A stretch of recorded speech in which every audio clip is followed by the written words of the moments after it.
ಆಕಾಶವಾಣಿ ಕಾರ್ಯಕ್ರಮ ಆರೋಗ್ಯ ಸಂಚಿಕೆ. ಆತ್ಮೀಯ ಕೇಳುಗರಿಗೆಲ್ಲ ನಮಸ್ಕಾರ. ಆರೋಗ್ಯ ಸಂಚಿಕೆ ಕಾರ್ಯಕ್ರಮಕ್ಕೆ ತಮಗೆಲ್ಲ ಪ್ರೀತಿಯ ಸ್ವಾಗತ. ಇಂದಿನ ಆರೋಗ್ಯ ಸಂಚಿಕೆ ಕಾರ್ಯಕ್ರಮದಲ್ಲಿ ಕ್ಯಾನ್ಸರ್ ಜಾಗೃತಿ ಕುರಿತು ಡಾಕ್ಟರ್ ಶ್ರವಣ ನಾಡಕರ್ಣಿ ಅವರೊಂದಿಗಿನ ಸಂದರ್ಶನ. ಆತ್ಮೀಯ ಕೇಳುಗರೆ, ನಮ್ಮ ದೇಶದಲ್ಲಿ ನಮ್ಮ ಸುತ್ತಮುತ್ತಲಿನ ಜನರನ್ನ ನಾವು ನೋಡಿದಾಗ ಹಲವಾರು ರೀತಿಯ ಕ್ಯಾನ್ಸರ್ಗಳು ಜನರನ್ನ ಕಾಡ್ತಾ ಇರ್ತವೆ. ಕ್ಯಾನ್ಸರ್ ಅಂತ ತಕ್ಷಣನೇ ಜನ ಒಂದು ರೀತಿ ಮಾನಸಿಕವಾಗಿ ಭಯಭೀತರಾಗ್ಬಿಡ್ತಾರೆ. ಅಯ್ಯೋ, ಕ್ಯಾನ್ಸರ್ ಬಂದ್ಬಿಡ್ತು, ನನಗೇನು ಟ್ರೀಟ್ಮೆಂಟೇ ಇಲ್ಲ, ನಾನು ಸತ್ತೇ ಹೋಗ್ಬಿಡ್ತೀನಿ ಅನ್ನುವಂಥ ಒಂದು ರೀತಿ ಮಾನಸಿಕ ಖಿನ್ನತೆಗೆ ಒಳಗಾಗ್ಬಿಡ್ತಾರೆ. ಆದರೆ ಎಷ್ಟೋ ಸಂದರ್ಭದಲ್ಲಿ ಈ ಕ್ಯಾನ್ಸರ್ ಅನ್ನ ಮೊದಲ ಹಂತಗಳಲ್ಲಿ ಗುರುತಿಸಿದಾಗ, ಸಣ್ಣ ಪುಟ್ಟ ಲಕ್ಷಣಗಳು ಕಂಡು ಬಂದಾಗ ತಕ್ಷಣದಲ್ಲೇ ನಾವು ವೈದ್ಯರನ್ನ ಸಂಪರ್ಕಿಸಿ ಬೇರೆ ಬೇರೆ ವಿಧಾನಗಳ ಮೂಲಕ ಪತ್ತೆ ಹಚ್ಚಿಕೊಂಡಾಗ cancer is curable or cancer is controllable ಅನ್ನುವಂಥ ವೈದ್ಯರ ಆಶ್ವಾಸನೆ ಮಾತುಗಳನ್ನು ಕೂಡ ನಾವು ಕೇಳ್ತಿರ್ತೀವಿ. ಹಂಗಿದ್ರ ಈ ಕ್ಯಾನ್ಸರ್ ಬಗ್ಗೆ ನಾವು ಎಷ್ಟು ಮಾಹಿತಿಯನ್ನ ಪಡ್ಕೊಂಡಿರ್ಬೇಕು, ಏನೆಲ್ಲ ವಿಷಯಗಳನ್ನ ತಿಳ್ಕೊಂಡಿರ್ಬೇಕು, ನಮ್ಮ ದೇಶದಲ್ಲಿ ಈ ಕ್ಯಾನ್ಸರ್ನ ಸ್ಥಿತಿಗತಿ ಹೆಂಗದ, ಈ ವಿಷಯದ ಬಗ್ಗೆ ಮಾಹಿತಿಯನ್ನ ಮಾಡಿಕೊಡೋದಕ್ಕೆ ಇವತ್ತು ನಮ್ಮ ಜೊತೆಗೆ ಕ್ಯಾನ್ಸರ್ ರೋಗ ತಜ್ಞರಾದ ಡಾಕ್ಟರ್ ಶ್ರವಣ್ ನಾಡಕರ್ಣಿ ಅವರಿದ್ದಾರೆ. ಇವರನ್ನ ಮಾತನಾಡಿಸಿ ಇದರ ಮಾಹಿತಿಯನ್ನ ಮಾಡ್ಕೊಳ್ಳೋಣ. ನಮಸ್ಕಾರ ಡಾಕ್ಟರ್ ಶ್ರವಣ್ ನಾಡಕರ್ಣಿ ಅವರು. ನಮಸ್ಕಾರ ಮೇಡಮ್. ಡಾಕ್ಟರ್ ಶ್ರವಣ್ ಅವರ, ತಾವು ಕ್ಯಾನ್ಸರ್ ಆಂಕಾಲಜಿ ಅಂತೀವಿ, ಇದರಲ್ಲೇ ಒಂದು ವಿಶೇಷ ಪರಿಣತಿಯನ್ನ ಪಡೆದು MCH ಅನ್ನ ಮಾಡಿದ್ದೀರಿ. ಪ್ರಸ್ತುತ ನಮ್ಮ ದೇಶದ ಸ್ಥಿತಿಗತಿ ಹೆಂಗದ ಈ ಕ್ಯಾನ್ಸರ್ ಬಗ್ಗೆ? ನೀವು ಕರೆಕ್ಟ್ ಹೇಳಿದ್ರಿ. ಪೇಷಂಟ್ಸ್ ಕ್ಯಾನ್ಸರ್ ಆಗ್ಯದ ಅಂತಂದ ಡಯಾಗ್ನೋಸ್ ಆದ್ಮೇಲೆ ಮಾನಸಿಕವಾಗಿ ಬಹಳ ಭಯಭೀತರಾಗ್ಬಿಡ್ತಾರ.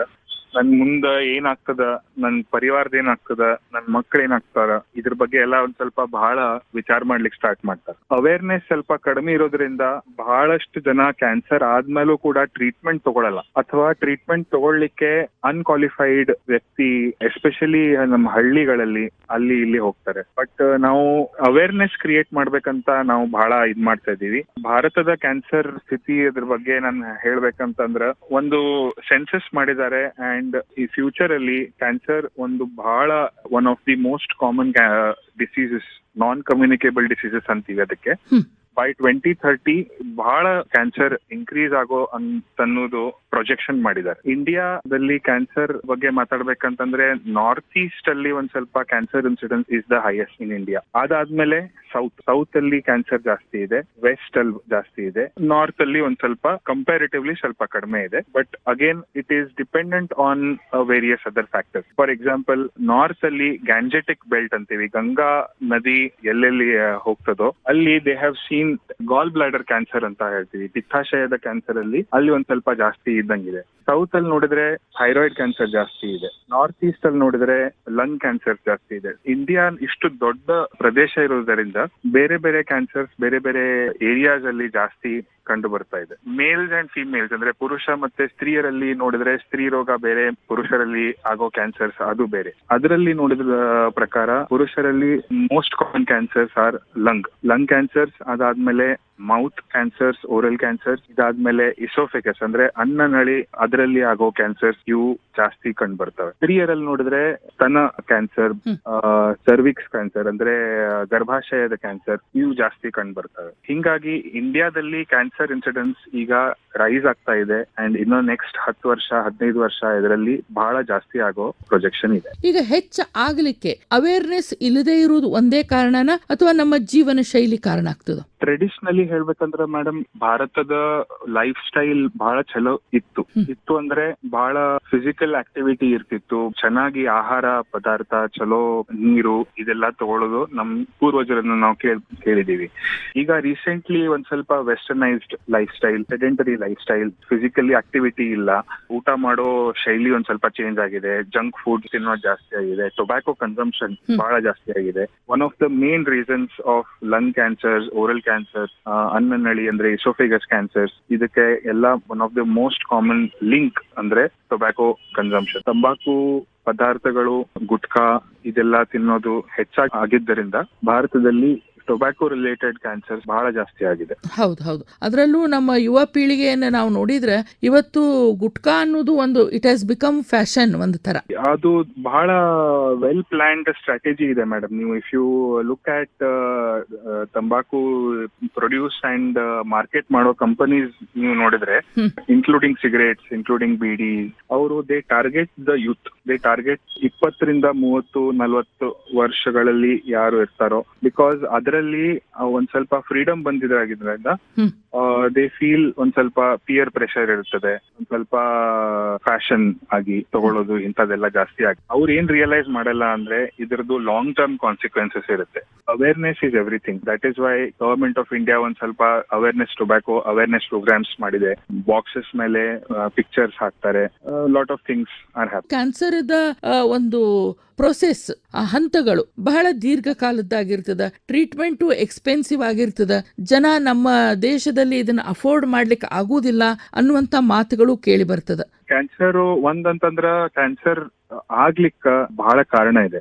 ಯಾವುದೇ ಕ್ಯಾನ್ಸರ್ 1 ತಿಂಗಳ ಅಥವಾ 2 ತಿಂಗಳಲ್ಲಿ ಆಗೋದು ಹಂಗಿರಂಗಿಲ್ಲ. Cancer usually takes a very long time, repeated lifestyle effects ಆಗಿ ಆಮೇಲೆ ಕಂಡು ಬರ್ತದೆ. ವೆರಿ ಅನ್ಫಾರ್ಚುನೇಟ್ ಥಿಂಗ್, ಇಂಡಿಯಾ ಅಲ್ಲಿ ಎಸ್ಪೆಷಲಿ ನೋಡಿ ಟ್ರೆಂಡ್ಸ್ ಪ್ರಕಾರ ಮೊದ್ಲು ಹೇಗಿರ್ತಿತ್ತು ಅಂದ್ರೆ 50, 60, 70 ಒಂದ್ ಸ್ವಲ್ಪ ವೃದ್ಧ ಪಾಪ್ಯುಲೇಷನ್ ಅನ್ನ ಜಾಸ್ತಿ ಅಫೆಕ್ಟ್ ಆಗ್ತಿತ್ತು ಕ್ಯಾನ್ಸರ್ ಇಂದ. ಈಗ ನಾವು ನಮ್ ಪೇಷಂಟ್ ನೋಡ್ತಿರೋದು ಬಹಳ ಯಂಗ್ ಪೇಷಂಟ್ಸ್, 20 ವರ್ಷ, 30 ವರ್ಷ, 40 ವರ್ಷ ಈ ವಯಸ್ಸಿನ ಕ್ಯಾನ್ಸರ್ ರೋಗಿಗಳು ಜಾಸ್ತಿ ಕಂಡು ಬರ್ತಾ ಇದೆ.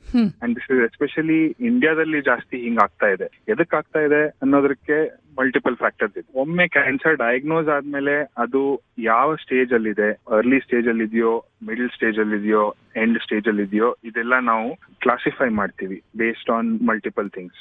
ಬಯೋಪ್ಸಿ ಇದೆ, ಇಮೇಜಿಂಗ್ ಸ್ಟಡೀಸ್ ಇರ್ತವೆ. So there are multiple things, ಅದೆಲ್ಲ ಆಗುತ್ತೆ. One of the very important aspects ಯಾಕೆ ನಮ್ ಭಾರತದಲ್ಲಿ ಕ್ಯಾನ್ಸರ್ ಟ್ರೀಟ್ಮೆಂಟ್ ತಗೊಳ್ಳಿಕ್ಕೆ ಒಂದ್ ಸ್ವಲ್ಪ ಹೆದರ್ತಾರೆ, ಒಂದ್ ಸ್ವಲ್ಪ ಇದಾಗ್ತದೆ ಅಂದ್ರೆ, ಒಂದು is lack of awareness. So ಜನಕ್ಕೆ ಕ್ಯಾನ್ಸರ್ ಬಗ್ಗೆ ಅವೇರ್ನೆಸ್ ಇಲ್ಲ. ಅವೇರ್ನೆಸ್ ಇದ್ದಿದ್ರು ಕೂಡ ಫೈನಾನ್ಷಿಯಲ್ ಸಪೋರ್ಟ್ ಒಂದ್ ಸ್ವಲ್ಪ ಜಾಸ್ತಿ ಬೇಕಾಗುತ್ತೆ. ಬಿಕಾಸ್ ಕ್ಯಾನ್ಸರ್ ಟ್ರೀಟ್ಮೆಂಟ್ ಒಂದ್ ಸ್ವಲ್ಪ ಲಾಂಗ್ ಡ್ರಾನ್ ಇರುತ್ತೆ. ಬರೀ ಒಂದು ಗುಳ್ಗಿ ಅಥವಾ ಒಂದು ಸರ್ಜರಿ ಮಾಡಿ ಮುಗಿಯೋ ಹಂತ ಇದು ಅಲ್ಲ. ಅದರಲ್ಲಿ ರೇಡಿಯೋಥೆರಪಿ ಇರ್ತದೆ, ಅದರಲ್ಲಿ ಸರ್ಜರಿ ಇರುತ್ತೆ, ಅದರಲ್ಲಿ ಕೀಮೋಥೆರಪಿ ಇರುತ್ತೆ, ಅದರಲ್ಲಿ ಇಮ್ಯುನೋಥೆರಪಿ ಇರುತ್ತೆ. So there are multiple aspects to cancer treatment. So government of India ಕಡೆಯಿಂದ ಸಾಕಷ್ಟು ಪ್ರೋಗ್ರಾಮ್ಸ್ ಮಾಡಿದ್ದಾರೆ ಟು ಹೆಲ್ಪ್ ಕ್ಯಾನ್ಸರ್ ಪೇಷಂಟ್ಸ್. ಸಾಕಷ್ಟು ಫೈನಾನ್ಷಿಯಲ್ ಏಡ್ ಮಾಡ್ಬೇಕಂತ ದೇರ್ ಆರ್ ಮಲ್ಟಿಪಲ್. ಇದಲ್ಲದೆ there are a lot of non governmental organisation, NGOs ಅಂತ ಅಂತೀವಿ. They also help cancer patients. ಅವರಿಗೆ ಊಟ ಇದ್ ಮಾಡ್ಲಿಕ್ಕೆ, ಅವರಿಗೆ ಹೌಸಿಂಗ್ ಆಕ್ಸೆಸ್ ಮಾಡ್ಲಿಕ್ಕೆ, ಅವರಿಗೆ ಫೈನಾನ್ಷಿಯಲ್ ಏಡ್ ಕೊಡ್ಲಿಕ್ಕೆ.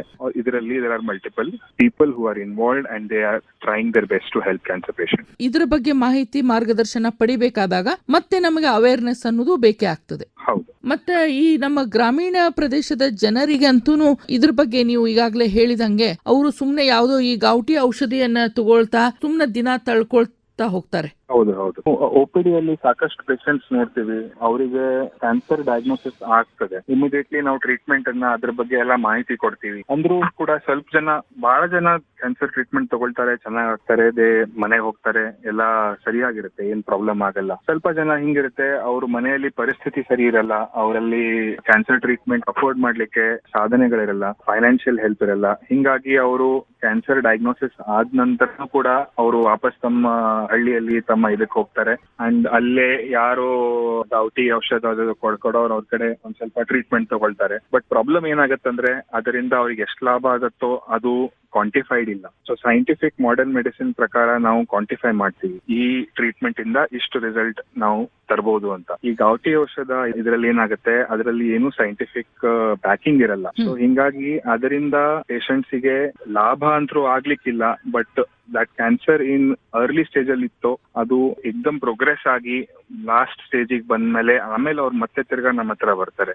ಸೊ ಹಿಂಗಾಗಿ ಬಹಳಷ್ಟು ಟೈಮ್ ನಾವು ಲೂಸ್ ಮಾಡ್ತೀವಿ. ಬಹಳಷ್ಟು time between early and late stage ಯಾವಾದ್ರೂ ಪೇಷಂಟ್ ಮೊದಲು ಅರ್ಲಿ ಸ್ಟೇಜ್ ಅಲ್ಲಿ ಕಂಡು ಬಂದಾದ್ಮೇಲೆ ಇಮಿಡಿಯೇಟ್ಲಿ ಟ್ರೀಟ್ಮೆಂಟ್ ಸ್ಟಾರ್ಟ್ ಮಾಡಿದ್ರೆ ಎಷ್ಟು ಚೆನ್ನಾಗಿ ರಿಸಲ್ಟ್ ಕೊಡ್ಬೋದಾಗಿತ್ತೋ ಅಷ್ಟು ಅಡ್ವಾನ್ಸ್ಡ್ ಸ್ಟೇಜ್ ಆದ್ಮೇಲೆ ರಿಸಲ್ಟ್ ಕೊಡ್ಲಿಕ್ಕೆ ಒಂದ್ ಸ್ವಲ್ಪ ಕಷ್ಟ problem ಆಗ್ತದೆ. ಈಗ ಡಾಕ್ಟರ್ ಶ್ರವಣ್ ಅವರ ತಾವು ಟಾಟಾ ಮೆಮೋರಿಯಲ್ ಕ್ಯಾನ್ಸರ್ ಹಾಸ್ಪಿಟಲ್ ಅಲ್ಲಿನೇ ತಮ್ಮ MCH ಡಿಗ್ರಿಯನ್ನ ಮಾಡಿದಿರಿ. ಸಾಕಷ್ಟು ರಿಸರ್ಚ್ ಓರಿಯೆಂಟೆಡ್ ಸಂಸ್ಥೆ ಅದು. ಈ ಕ್ಯಾನ್ಸರ್ ಅನ್ನ ತಡೆಗಟ್ಟಲಿಕ್ಕೆ ಅಥವಾ ಇದನ್ನ ನಿರ್ಮೂಲನೆ ಮಾಡ್ಲಿಕ್ಕೆ ಯಾವ್ದಾದ್ರೂ ಸಂಶೋಧನೆಗಳು ಇತ್ತೀಚೆಗೆ ನಡೆದಿವೆಯಾ ಹೇಗೆ?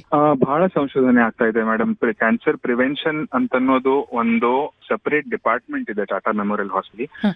ಮೊದ್ಲಿಂದಾನೇ ನಮಗೆ ಹೇಳಿದ್ದು prevention is better than cure. So ಯಾವುದೇ ಕಾಯಿಲೆ ಪ್ರಿವೆಂಟ್ ಮಾಡೋದ್ರಲ್ಲಿ is the best thing. First and foremost ನಾವು we are trying to fight against ಅಂದ್ರೆ ದಟ್ ಇಸ್ ತಂಬಾಕು. Tobacco cessation, tobacco prevention and tobacco consumption ಎಲ್ಲದನ್ನು ಕಡಿಮೆ ಮಾಡೋದು ಅಂತನ್ನೋದು ಬಹಳ ದೊಡ್ಡ ಇದರಲ್ಲಿ ಅಲ್ಲಿ ನಡೀತಾ ಇದೆ. ಇದರಲ್ಲಿ awareness again is the most effective. ಎಲ್ಲಾ ಜನರಿಗೆ, ನಮ್ಮ ಪಾಪ್ಯುಲೇಷನ್ ಗೆ ತಂಬಾಕು ಸೇವನೆ, ತಂಬಾಕು ಮಾಡೋದು ಬಂದ್ ಮಾಡ್ಬೇಕು. There is no safe limit in tobacco. Tobacco ಇಷ್ಟೇ ತಗೊಂಡ್ರು ನನ್ ಕ್ಯಾನ್ಸರ್ ಆಗಲ್ಲ, ಹಿಂಗೆ ಕ್ಯಾನ್ಸರ್ ಅಲ್ಲದೆ ಅವ್ರು ತಂಬಾಕು ತಗೊಳ್ಳೋದ್ರಿಂದ ಬೇರೆ ಬಹಳಷ್ಟು ಪ್ರಾಬ್ಲಮ್ಸ್ ಆಗುತ್ತೆ. Blood pressure, heart disease, diabetes, ಇದೆಲ್ಲ ಬಹಳಷ್ಟು ಕಾಯಿಲೆಗಳು ಆಗ್ಬಹುದು. ಟೊಬ್ಯಾಕೋ ಸ್ಟಾಪೇಜ್ ಇದ್ರ ಮೇಲೆ ಒಂದು ದೊಡ್ಡ ಪ್ರಾಜೆಕ್ಟ್ ಅನ್ನ ಟಾಟಾ ಮೆಮೋರಿಯಲ್ ಹಾಸ್ಪಿಟಲ್ ನಡೀತಾ ಇದೆ. ಇದಲ್ಲದೆ ಹೊರತು ಸ್ತ್ರೀ ರೋಗ, ಇದರಲ್ಲಿ breast cancer, cervix cancer, cervix ಅಂದ್ರೆ ಗರ್ಭಾಶಯ ಅದರದ್ದು ಕ್ಯಾನ್ಸರ್, ಇದರಲ್ಲಿನೂ ಕೂಡ ಬಹಳಷ್ಟು ಸಂಶೋಧನೆ ಆಗ್ತಾ ಇದೆ. ಡಾಕ್ಟರ್ ಇಂದ್ರನೀಲ್ ಮಿಶ್ರಾ ಅಂತ ಟಾಟಾ ಮೆಮೋರಿಯಲ್ ಹಾಸ್ಪಿಟಲ್ ಅಲ್ಲಿ ಅವರು ಒಬ್ಬ ಬಹಳ ಸೀನಿಯರ್ ಡಾಕ್ಟರ್. ಅವರು ಮುಂಬೈಯಲ್ಲಿ ಒಂದು ಸ್ಕ್ರೀನಿಂಗ್ ಪ್ರೋಗ್ರಾಮ್ ಮಾಡಿ for breast cancer and for cervix cancer ಒಂದು ವಿಶ್ವದಲ್ಲಿನೇ ಒಂದು ಲಾರ್ಜೆಸ್ಟ್ ಪ್ರಾಜೆಕ್ಟ್ ಅನ್ನ ಅವರು ಕೈಗೊಂಡು they have come out with a very nice research paper. ಇದರಲ್ಲಿ ಬ್ರೆಸ್ಟ್ ಕ್ಯಾನ್ಸರ್ ಸ್ಕ್ರೀನಿಂಗ್ ಅದ್ರ ಬಗ್ಗೆ ಮಾಹಿತಿ ಕೊಡ್ತಾರೆ. ಎಷ್ಟು ಇಂಪಾರ್ಟೆಂಟ್, ಎಷ್ಟು ಮಹತ್ವದ್ದು ಅದ್ರ ಬಗ್ಗೆ ಒಂದ್ ಸ್ವಲ್ಪ ಸಂಶೋಧನೆ ನಡೀತಾ ಇದೆ.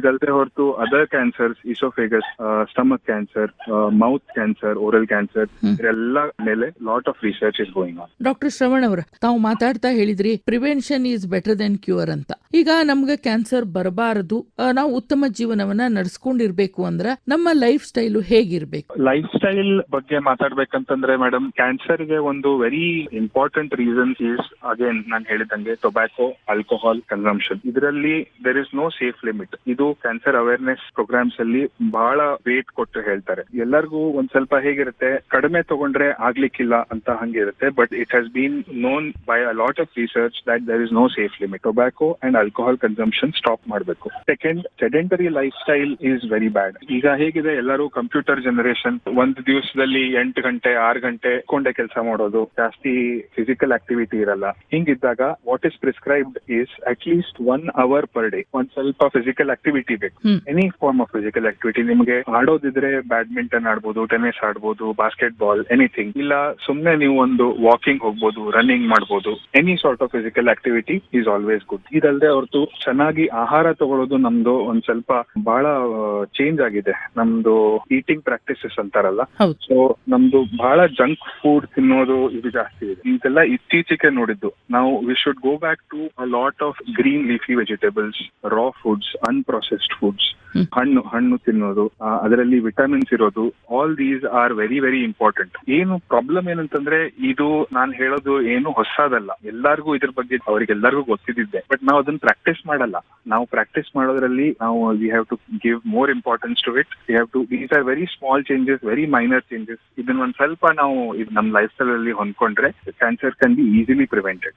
ಕ್ಯಾನ್ಸರ್ ಆದ್ರೂ ಕೂಡ ಹೆದರೋದು ಅವಶ್ಯಕತೆ ಇಲ್ಲ. Qualified cancer oncologist, qualified medical oncologist, surgical oncologist ಅವ್ರಿಗೆ ಕನ್ಸಲ್ಟ್ ಮಾಡಿ ಅರ್ಲಿ ಟ್ರೀಟ್ಮೆಂಟ್, ಅರ್ಲಿ ಸ್ಟೇಜಸ್ ಅಲ್ಲಿ ಟ್ರೀಟ್ಮೆಂಟ್ ತಗೊಂಡ್ರೆ ಕ್ಯಾನ್ಸರ್ ಇಸ್ ಕ್ಯೂರಬಲ್. ಅಂಡ್ ಅದ್ರ ಬಗ್ಗೆ awareness is the most needed. Advancement in science, ಹೊಸ ಡ್ರಗ್ಸ್ ಬರ್ತಾ ಇದೆ, ಹೊಸ ಟ್ರೀಟ್ಮೆಂಟ್ಸ್ ಬರ್ತಾ ಇದೆ, ಹೊಸ ಸರ್ಜಿಕಲ್ ಟೆಕ್ನಿಕ್ಸ್ ಯೂಸ್ ಮಾಡ್ತಾ ಇದೀವಿ. Results that have come with cancer treatment has increased by a lot of many fold. ಬಹಳ ಉತ್ತಮವಾದಂತ ಕ್ಯಾನ್ಸರ್ ಬಗ್ಗೆ ಬೇಕಾದಂತ ಅರಿವು, ಮಾರ್ಗದರ್ಶನ, ಮಾಹಿತಿಯನ್ನ ತಾವು ನಮ್ಮ ಕೇಳುಗರಿಗೆ ನೀಡಿದಿರಿ. ಡಾಕ್ಟರ್ ಶ್ರವಣ್ ನಾಡ್ಕರ್ಣಿ ಅವರೇ, ಧನ್ಯವಾದಗಳು. ನಮಸ್ಕಾರ. Thank you madam. Thanks a lot. ನಮಸ್ಕಾರ. ಕ್ಯಾನ್ಸರ್ ಜಾಗೃತಿ ಕುರಿತು ಡಾಕ್ಟರ್ ಶ್ರವಣ ನಾಡಕರ್ಣಿ ಅವರೊಂದಿಗೆ ಮಂಜುಳಾ ಪುರಾಣಿಕ್ ಅವರು ನಡೆಸಿದ ಸಂದರ್ಶನವನ್ನು ಇದುವರೆಗೆ ಕೇಳಿದಿರಿ.